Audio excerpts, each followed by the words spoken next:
Hi, this is John from Snap-on John 100. I'm out here in paradise once again. But what I wanted to do, and I had one person ask me, plus after I looked at the video after I made the one where I was making a Bowdrill setup using Sep's knife. Thank you, Sep. Love this blade. Anyway, the camera was so far away you really couldn't see anything, and one of the things that I find is lacking, and that is the actual mechanics of creating the hearth board, because that's critical. And one of the things that I was having trouble with is one day I could make ember after ember, and then I'd start another another divot in the hearth board, and I couldn't get an ember for anything. And I got some information from Mike of bushcraftbartons. I got some from Fredde of I think it's hobbexp, and also from Dave Wendell of Bushcraftonfire. And I'd like to thank the three of you for your great information. The other thing I was thinking about is I hadn't really thought of, there's the fire triangle. You've got to have combustible material, you have to have heat, and you have to have oxygen. And what I was lacking in my setups most of the time was oxygen. You could create enough heat, and of course you had combustible material, but I was smothering mine out by having the notch too small, and there was not enough relief in the hearth board. So that's what I'm going to do today, is I'm going to create a new hearth board and start a divot, and then finish it off so that you can see the mechanics of what it should look like to get an ember. And just a caveat here, this is just what's working for me, and I got my information from the three fire gurus that I don't know if anybody else is better than those three guys, and all three of them were kind enough to give me some tips. So I'm going to go ahead, and I got a couple of different pieces. This one's never been carved on, so I thought I'd start with this one. So I'm going to just get a rough out shape. This was a piece I split off of some willow, and it's not very long, but it's flat, so I'm going to try to see if I can use this.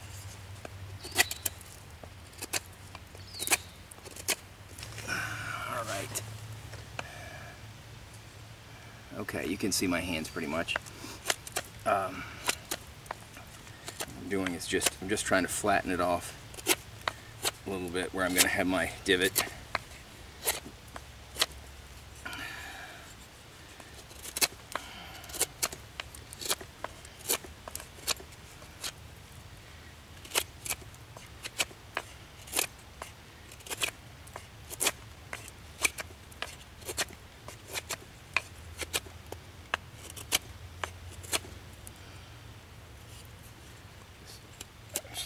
Here.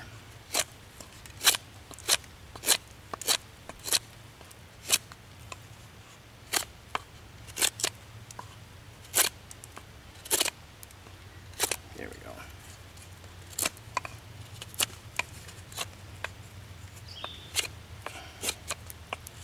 Okay.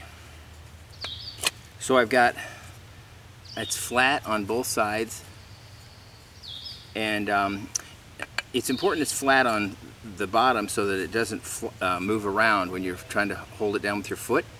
Like I've seen people just split and just have the split side down and then put a divot in the top of it.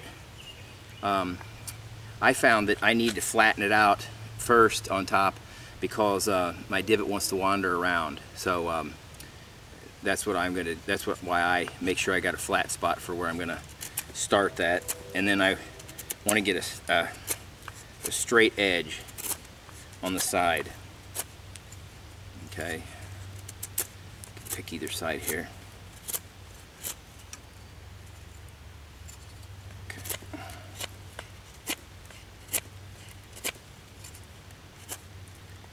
Okay, now I've got a pretty straight edge right there, straight, straight. So you got trying to make 90 degrees angles. And then the next thing you want to do is you want to take your spindle that you're going to use and put it on here to kind of gauge where you want the center of the divot to start. You want to make it far enough in so that you're not walking out here. That's another thing I found. I would start mine so that the side of the spindle was flush with the side of the hearth board, and drilling, I ended up, you know, either cocking it one way or the other, and I'd start drilling off center and then it would break out. So I like to start back farther because you can always carve this off. That's one of the tricks that Mike said. If you've got your spindle too far from the edge, you can always, once you're done with your getting the divot started, you can kind of carve that, or you've already started working on the notch, you can start carving that down.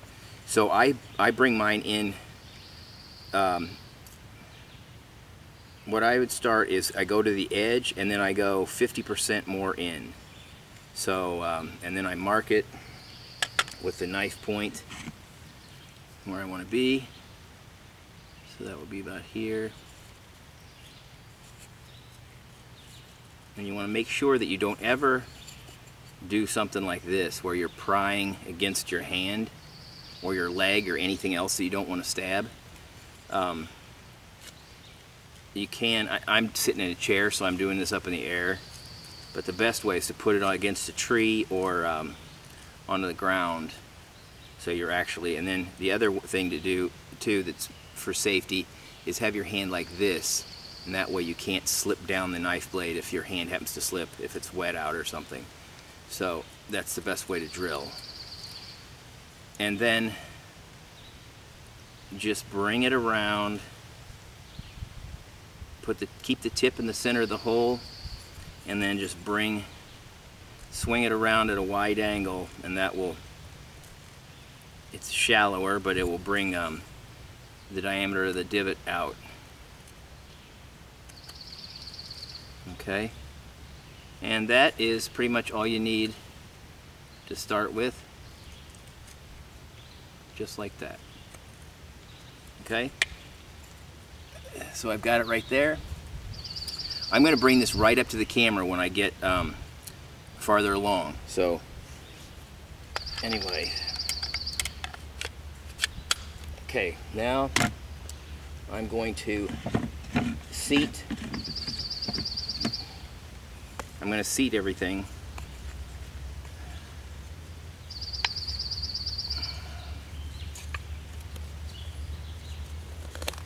Okay,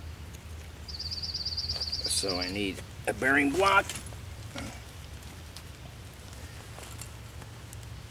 Okay, I'm going to use one of my antler bearing blocks. It's a fire steel and bearing block combination that I make out of whitetail.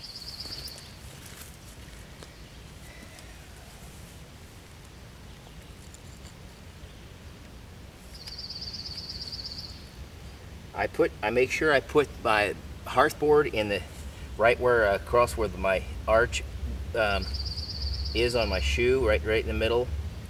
That way it keeps your arm closer to your body, or closer to your leg, because you want to make sure the spindle stays perpendicular.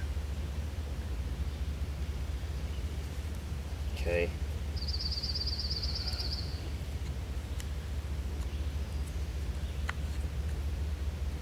And with this step, you start slow.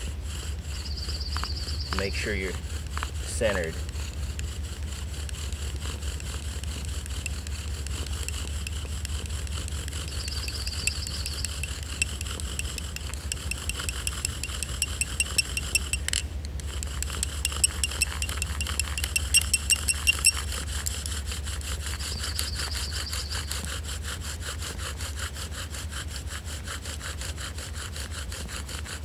As you can see, I'm starting to get some smoke. is okay. The burning's its way in. Okay. So there, I've got it. Okay. Now, I've got the divot, and it's mated to the spindle. You want to, that's one thing, is you have to use this. You're going to keep the same spindle, because now I've mated this one, so I can't pick up another spindle unless I mate that one. Okay. So my next step I'm going to do is I'm going to cut a notch in it. And for this, I either use a Swiss Army knife or a Leatherman saw, because I find it's easier just to use a saw. Then I do the finish work with a knife. Small knife usually is best. I'm going to be using my Mora. So what I do now is I start the saw on the edge and I pull, so I got more control. And I want to start just off center of the center of the hole. Okay. So I'll start that. We got company. My wife Kathy is coming out to paint. I'm going to help her, and she's earlier than she said she was going to be. So I'm going to have to take a break here, I think.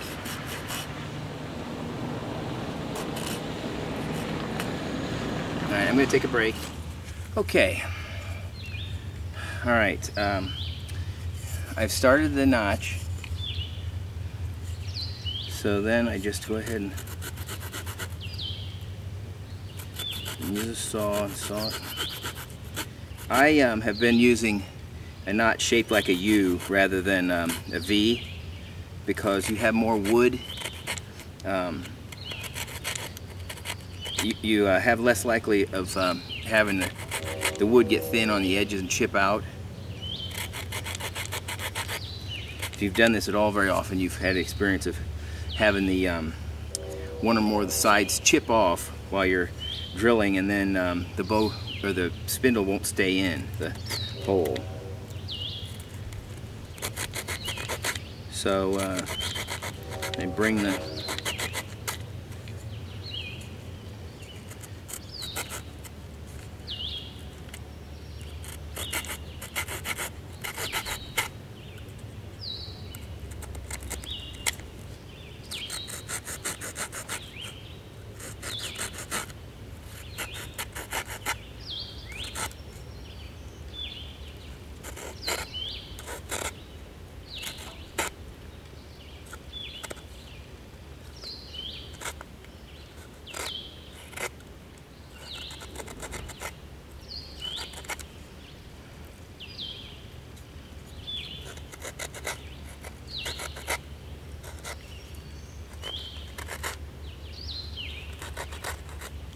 Okay. There I have my notch, and as you see, it's a kind of a wide U shape. Now there's a lot of space from here, the edge of this dark spot, out to the edge of the hearth board. You can trim that off later. That was one of the tips that Mike Barton had given me. He doesn't like to have that much space. I'm going to relieve it on the bottom side and just see if I can't get an ember by just relieving it underneath. If I can't, I'm going to go ahead and shave off some of this, because this is, that's, as you see, that's quite far back. That's farther back than I normally do it. Okay, but you can see you can just modify this as you go, and the notch extends almost halfway into the center of the circle. Okay, the next step is you use a sharp knife, and then what I do is I relieve the bottom side with a knife. And small blade works best for this, because you got to get in there in between. And I'll show you what I'm talking about. And all this work right here is just so you can get more air in. That's what that's about, is just allowing space for air.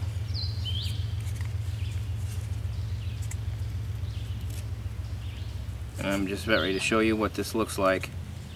It's kind of hard for me to carve it and explain it, but it'll be real obvious. When you look at it from the edge view, you're making a kind of a V-shaped relief. Okay, and what this does is it allows more room for the dust to form, and also for air to get in there. Okay, now let me get close and show you what I'm talking about. Right there, as you see from the edge view, you've created a shape like this. So you cut out, you cut this part away on each side so you have it relieved. Okay, right in there, that's a relief area. That allows the wood dust to accumulate easily, and also for air to flow in there. That's the one thing that was lacking when you don't have enough oxygen.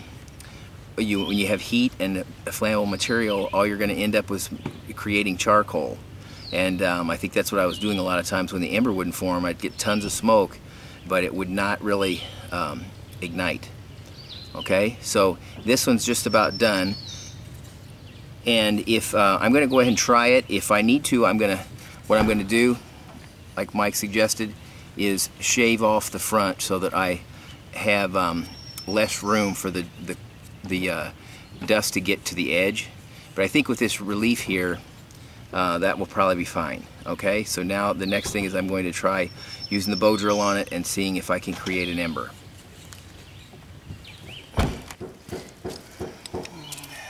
Okay, I got my Bowdrill set up here, and we'll see if we can create an ember with this.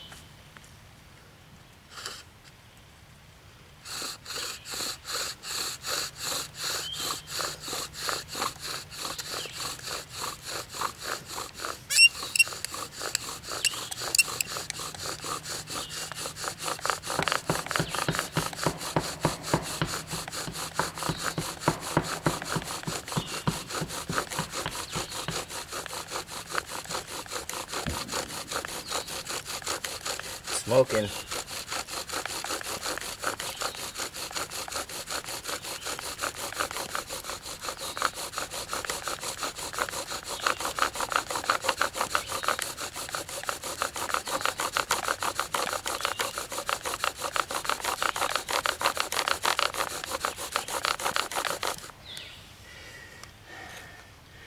Let's see if we got anything.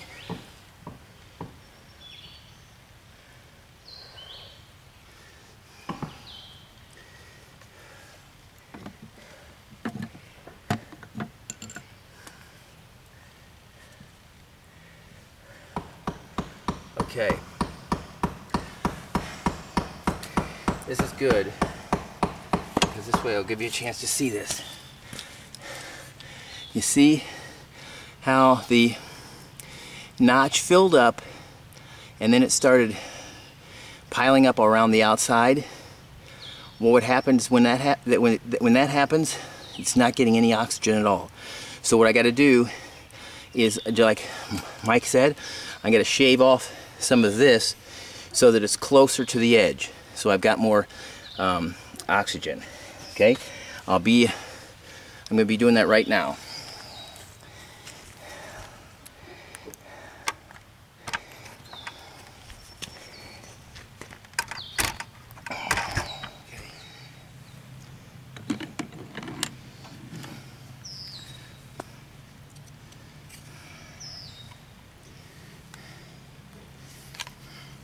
I'm also going to make my notch just this hair wider.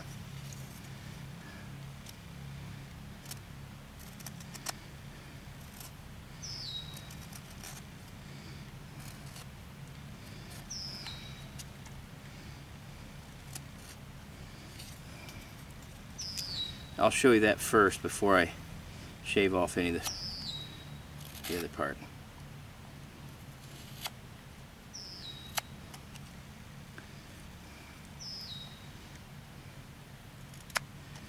Okay. As you can see, I've made it slightly wider and a little better relief. Okay. Now I'm going to shave off the front right here.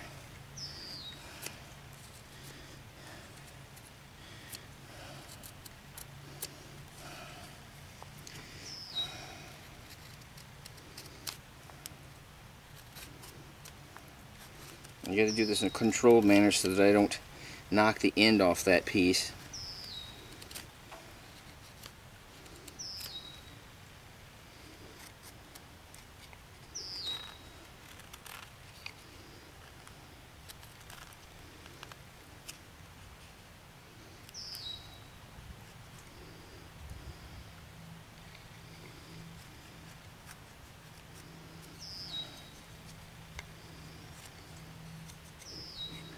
Okay, now I'm going to try to carve this end off carefully.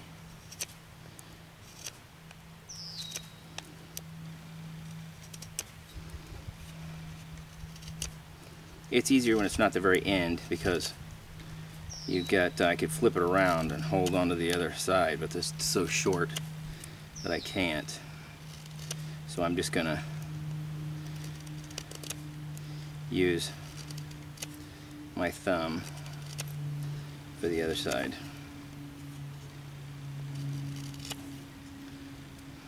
Okay.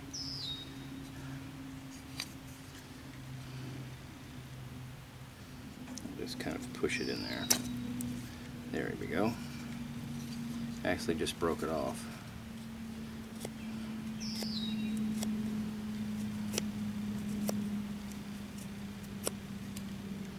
Okay, there we go. Now as you can see, that's close to the edge. Alright, that's just about perfect. And the relief is there. See, you've got the relief.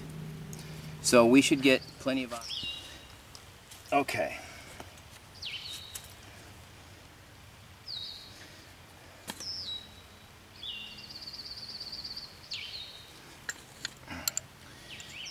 Alright, so you want to have the bow in your, if you're right-handed, you want to have the bow in your right hand with the wooden part of the bow away from you, the string pointed on your side. Come up, with the end is going to be down, you want to come up on the inside and wrap it around like that. And then, there you go, okay? So we'll start out.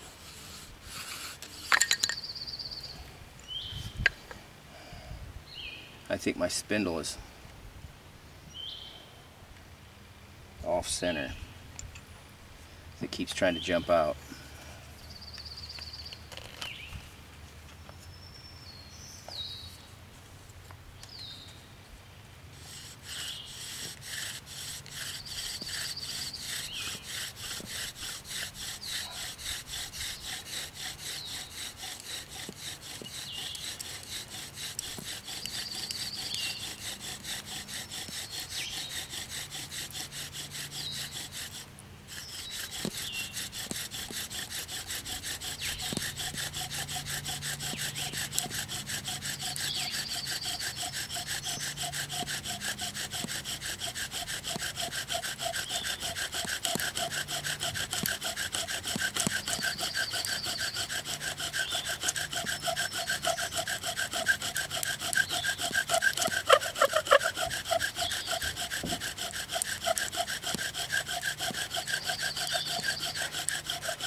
We got a coal.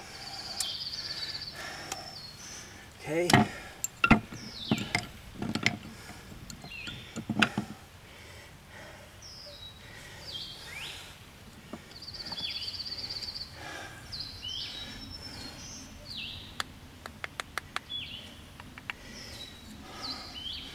We got a coal. You can see how wet everything is, but relieving it like that, I cut too much off the front. And yes, sometimes it does wear you out because it's so damp out. When it's really dry and warm, it doesn't take hardly anything for it to get an ignition.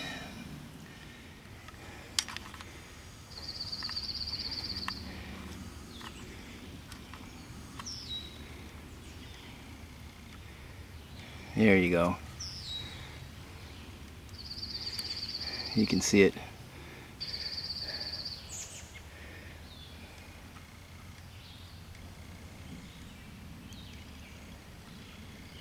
if I can hold it right there. Okay. So the things that are important to remember is oxygen. It has to be able to breathe. So you want to make your notch wide enough. I like a wide U, or you want either a wide V or a U-shaped notch. And as Mike said, it needs to be about 1/8 of an inch at least wide. So let me catch my breath. What I had to do with my I hope this helps. I hope these tips help, and if you have any questions, just comment or PM me, and I will answer any of them.